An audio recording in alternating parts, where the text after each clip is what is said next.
ఉంటారో అరబ్బు భాష చదువుకొని ఉంటారో భాషను, లేకపోతే పర్షియన్, ఈ మూడు భాషల్లో ఏదో ఒక భాషను చదువుకొని ఉంటే యునానీ మెడికల్ కాలేజీలో సీటు లభ్యమయ్యేదానికి ఆస్కారము, చదువుకునేదానికి సులభతరం. అంటే ఇది చదువుకోకపోతే సీట్ రాదా అంటే చదువుకోకపోతే సీటు వస్తుంది, కానీ యునానీ మెడికల్ కాలేజీలో చేరిన తర్వాత సీటు వచ్చినప్పటికీ ఈ మూడు భాషల్లో ఒక భాషను నువ్వు నేర్చుకున్న తర్వాతనే అసలు కథ లేకపోతావు. అంటే మళ్ళీ ఒక సంవత్సరమో రెండేళ్ళలో ఆ భాష చదువుకోవాలా. నాడ దొరికిందని గుర్రం కొన్నాడు ఒకడు. గుర్రం దొరికితే నాడ కొంటే పర్వాలే, నాడ దొరికితే గుర్రం కొన్నాడు. యునానీ మెడికల్ కాలేజీలో చదువుకునే దానికోసము అరబ్ భాష వచ్చి ఉండాల, పర్షియన్ భాష వచ్చి ఉండాల, ఉర్దూ వచ్చి ఉండాల. నేను అడుగుతా ఉన్నా ప్రజలను, ఎవరైనా 100కి 90 మంది ఈ భాషలు వచ్చి ఉంటాయా? అరబ్ భాష వస్తుందా? పర్షియన్ భాష వస్తుందా?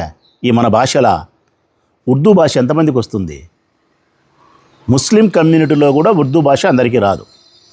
హిందీ వేరు, మన తురకం వేరు, ఉర్దూ వేరు. ఇది మనం నేర్చుకోవాలా. ఇంకొకటి ముఖ్యమైన విషయం ఏంటంటే, ఈ వైద్య శాస్త్రానికి సంబంధించిన యునానీ వైద్య శాస్త్రానికి సంబంధించిన అన్ని పుస్తకాలు ఉర్దూలో ఉంటాయి. తెలుగులో ఉండవు, ఇంగ్లీష్లో ఉండవు, ఉర్దూలో ఉంటాయి. నోట్స్ అంతా ఉర్దూలోనే రాయాలా, బోధన అంతా ఉర్దూలోనే ఉంటుంది. ఇది ఎవరు చదువుకోవాలా మరి చెప్పండి ప్రజలారా? ఇది ఎవరికి అవసరం? ఇది ఎవరికి వీలవుతుంది? ఇంకా చెప్తా మీకు, నీట్ రాస్తారు.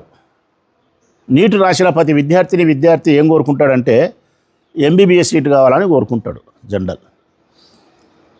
ఆ మార్కులకు ఎంబీబీఎస్ సీట్ రాకపోతే నెక్స్ట్ ఏం కోరుకుంటారు? పశువులకు సంబంధించిన వైద్యం చేసేదాన్ని కోరుకుంటాడు. అది రాకపోతే ఏం కోరుకుంటాడు? హార్టికల్చర్ అంటాడు. అది రాకపోతే ఏమంటాడు? రేడియాలజిస్ట్ అంటాడు. అది రాకపోతే ఇంకోటి అంటాడు మార్కుల ప్రకారం. ఇవన్నీ అయిపోతే చివరన స్క్రాప్ ఏది తెలిసిన? యునానీ స్క్రాప్.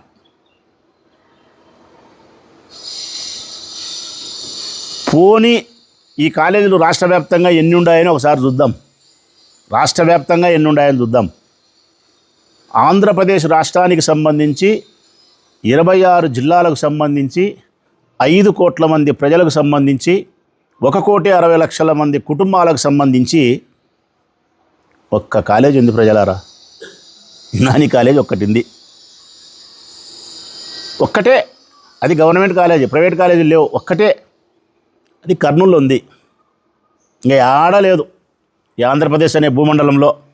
కారణం డిమాండ్ లేదు, కారణం చదవడానికి ఆసక్తి లేదు.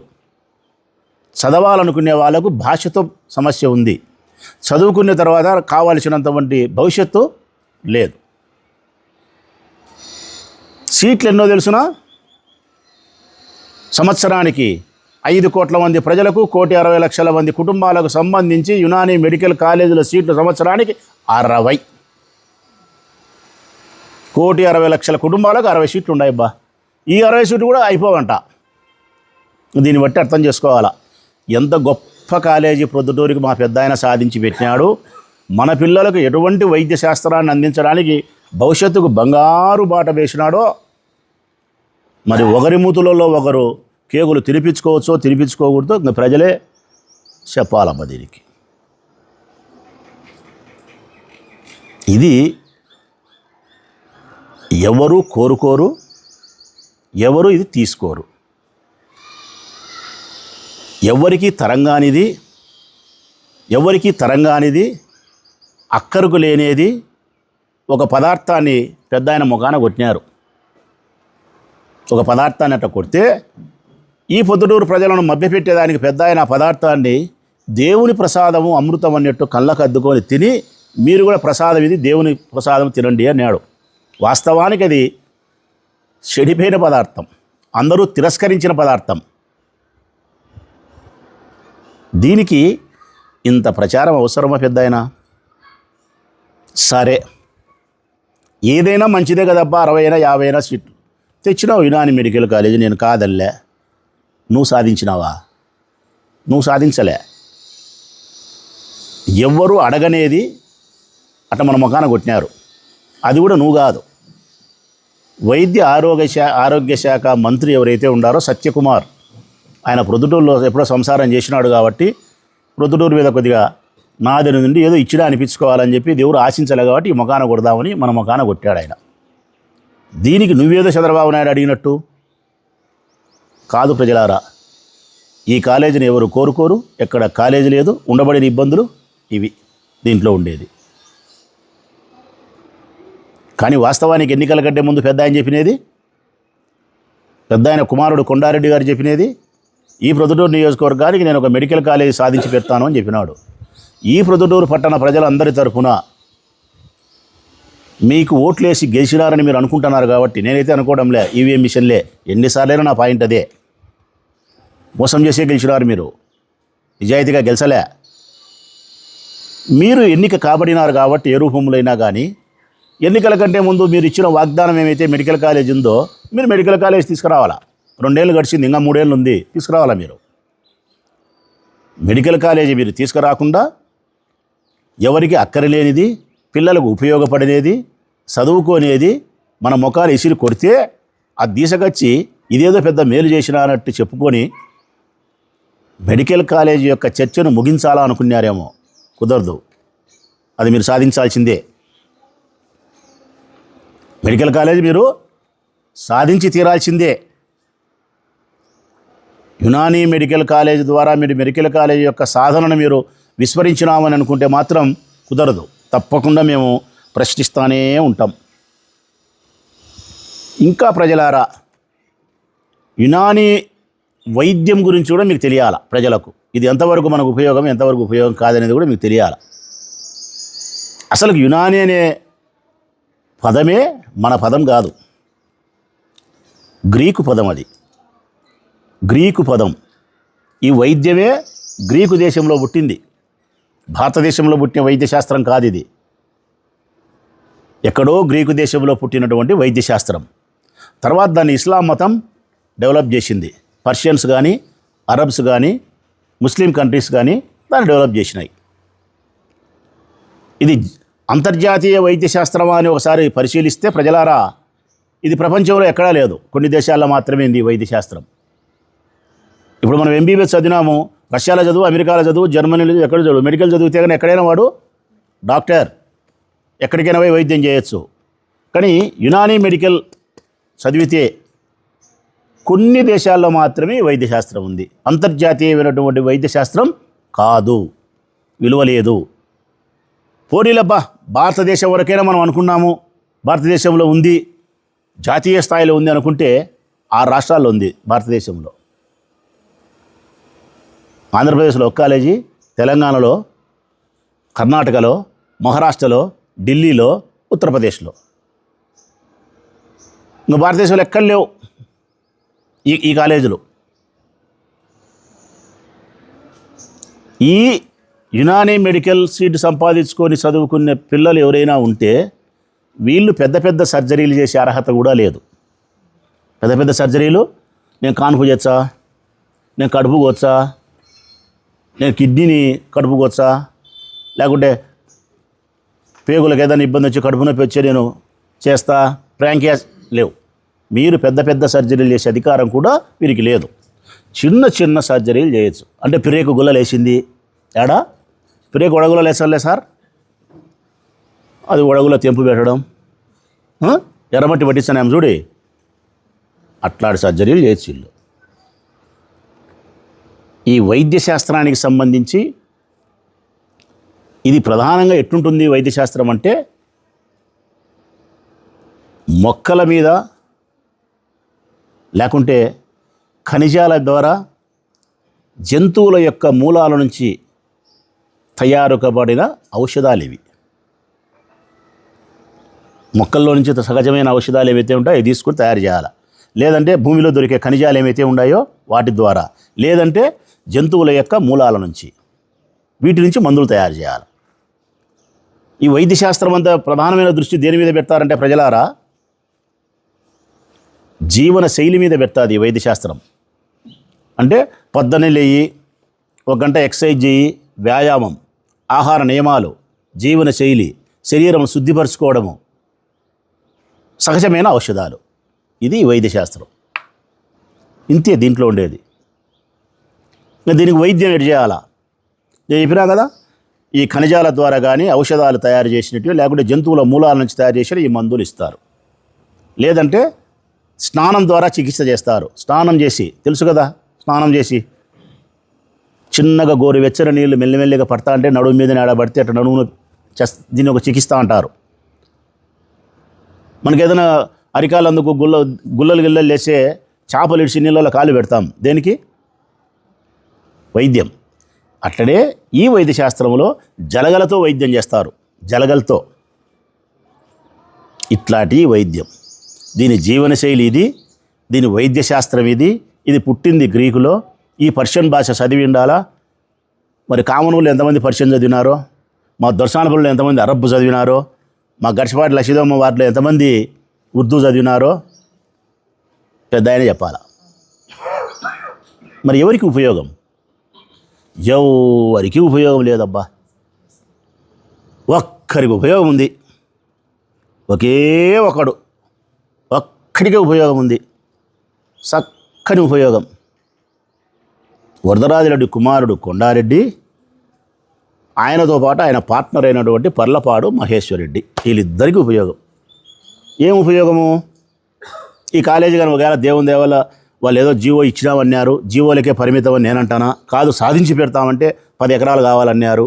ఆ 10 ఎకరాలు కామనూరు గిమనూరు ఏడన్నా వాళ్ళకి ఇష్టమైన చాట చూసుకుంటే ముందే ఆడేదన్నా భూములు కొనుక్కోవడము, ఏదైనా సెటప్ చేసుకుంటే విలువలు పెరిగేదానికి. ఆ తర్వాత ఆ 70 కోట్ల కాంట్రాక్ట్ ఎవరు వేయకుండా కొండారెడ్డి దౌర్జన్యం చేస్తా అని చెప్పినాడు కదా, దౌర్జన్యం చేసి ఆయన తీసుకొని 30 ఆయన పెట్టుకొని పావలా పర్లపాడు మహేష్కి ఇచ్చి ఆ 70 కోట్లకు నాసిరకం పనిచేసి అక్కడ భూములు కొని ఆస్తులు పెంచి ఫైనల్గా లాభం ఎవరికి? వరదరాజిరెడ్డి కుమారునికి, 2వ ఎమ్మెల్యేకు, పర్లపాడు మహేశ్వరరెడ్డికి ఉపయోగం. ఇంతకు తప్పితే ఎవరికి దీనివల్ల రాగిన 50 పైసంత ఉపయోగం లేనే లేదనేది స్పష్టతగా చెప్తాను నేను. దాంట్లో ఎక్కడే కానీ మళ్ళీ నాకు అనుమానం కూడా లేనే లేదు. ఈ జబ్బుల గురించి కూడా గ్రీకు వాళ్ళు చెప్పేది ఏంటంటే గన, మన శరీరం ఎప్పుడైతే సహజ సమతుల్యంలో ఉండదో అప్పుడు ఆరోగ్యం చెడిపోతుంది అని చెప్తుంది ఈ శాస్త్రం.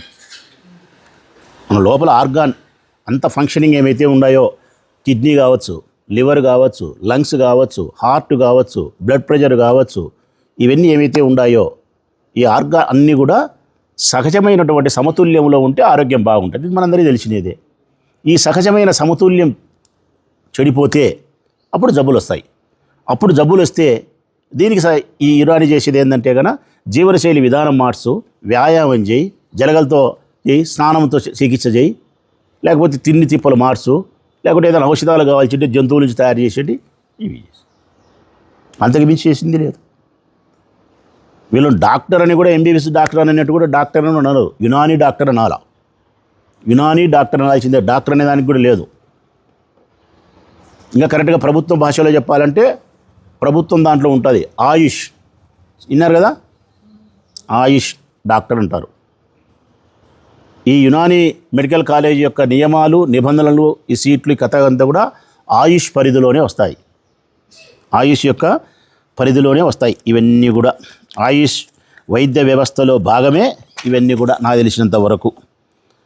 దీన్ని వైద్యం చేసేది కూడా నేను చెప్పినట్టు ఏంటంటే, ఎట్లా జబ్బు వచ్చింది, యునాని డాక్టర్ ఏం చేస్తాడంటే ఇన్ని చెప్తే కూడా ఏది రాష్ట్రంలో తమాషగా పదాలు తమాషా చెప్పాలి స్వామి, నేను ఉండేదే చెప్తానా. కప్పింగ్ థెరపీ చేస్తారు. ఏది కప్పింగ్ థెరపీ అంటే ఆడినా అదొక థెరపీ. మసాజ్ చేస్తారు. మసాజ్ బ్రహ్మాండంగా ఉంటుంది. తొమ్మిది అంటే బలి ఉంటుందిలే, చూరు అట్లా నరాలు అట్లా అట్లా ఏడో స్వర్గంలో పోయినట్టు ఉంటుంది అన్నమాట. మసాజ్ చేస్తారు. వ్యాయామం చేయమని చెప్తారు. స్నాన చికిత్స చేస్తారు. జలగల చికిత్స చేస్తారు. ఇవి వైద్యం. ఇది యునాని మెడికల్కి సంబంధించి ఇంకా ఉండేది. ఇప్పుడు ఎప్పటి ప్రజలారా, ఎవరికెవరికి ఇది లాభమో ఎవరికెవరికి నష్టమో? ఈ ప్రొద్దుటూరులో ఉండే పిల్లలకి ఏమైనా లాభమా ఇది? నేను అడుగుతా ఉన్నా, మీకు పర్షియన్ వచ్చా? అరబ్ వచ్చునా? ఉర్దూ వచ్చునా? డాక్టర్ అంటారా? శస్త్రచికిత్స చేస్తావా? పిల్లల భవిష్యత్తు బాగుంటుందా? కాలేజీలు ఉన్నాయా? ఒక కాలేజీ ఉంది, 60 సీట్లు ఉన్నాయి, అవి కూడా అమ్మడబోవు. ఇది తెచ్చి పొద్దుటూరు నియోజకవర్గంలో మా పిల్లల నెత్తిన కిరీటం పెట్టినట్టు మీ ఫోజులా? మీరు బాగుపడేదానికే ఇది? మీరు ఆ చుట్టుపక్కల స్థలాలు కొనుక్కొని లాభపడేదానికి, అది కాంట్రాక్ట్ తీసుకొని మీరు లెక్క 10 కోట్లు 20 కోట్లు సంపాదించుకునేదానికి, స్థలాలు కొని 100 కోట్లు సంపాదించుకునేదానికి మీకు ఉపయోగం తప్ప ఈ నియోజకవర్గంలో కానీ, జిల్లాలో కానీ, రాష్ట్రంలో కానీ ఏ ఒక్కరికి ఉపయోగం లేదు. వీడికి ఈ పేజీ మూసేసి ఎన్నికల కంటే ముందు ఇచ్చిన హామీ ప్రకారం మెడికల్ కాలేజ్ తీసుకొచ్చి కూడా పెట్టినట్టు. పెట్టకపోతే నేను ఒప్పుకోను. మిమ్మల్ని ప్రశ్నిస్తానే ఉంటా. తీరా దగ్గరికి వచ్చిన తర్వాత 28 కూడా మీరు సాధించలేకపోతే 28 సంవత్సరంలో ఈ ఊర్లో నియోజకవర్గంలో ఉండే విద్యార్థులతో పెద్ద స్థాయిలో కూడా ఉద్యమం కూడా చేస్తా. మీరు చెప్పినారు కాలేజీ చేస్తామని తేవాలా. నాకు అనిపిస్తుంటా అది పెద్ద ఆయన చూసినప్పుడు. ఉట్టికి ఎగరలేరమ్మా, స్వర్గానికి ఎగిరిందంట. నువ్వు అద్దాలే ఇది తెచ్చినా అంటున్నావు. మన ఊళ్ళో చెప్పిన పాత సామెతలే చెప్పాలా నేను.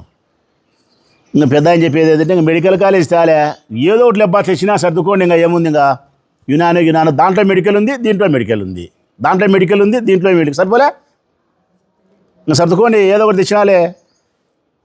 యామగుడు దిక్కు లేకపోతే అక్కమ్మగుడే దిక్కు. ఏం చేస్తాం? పెళ్లి చేస్తాం మళ్ళీ బావకే ఇచ్చి. ఇది అంతే, ఇంకా ఏది గతి లేదు. మీ ముఖాన్ని వినాను. ఒక్క పిల్లోనికి కూడా ఈ ఊర్లో ఉపయోగం జరగదు. నేను చెప్పినది అసత్యమైతే తెలుగుదేశం పార్టీ నాయకులు ఎవరైనా పత్రికా ప్రకటన సత్యమేదో చెప్పాలా. ప్రజలు వాస్తవ సత్యాన్ని గ్రహించమని కోరుకుంటా ఉన్నా. వరదరాజరెడ్డి గారి యొక్క జిమ్మిక్స్ను గమనించమని కోరుతూ సెలవు.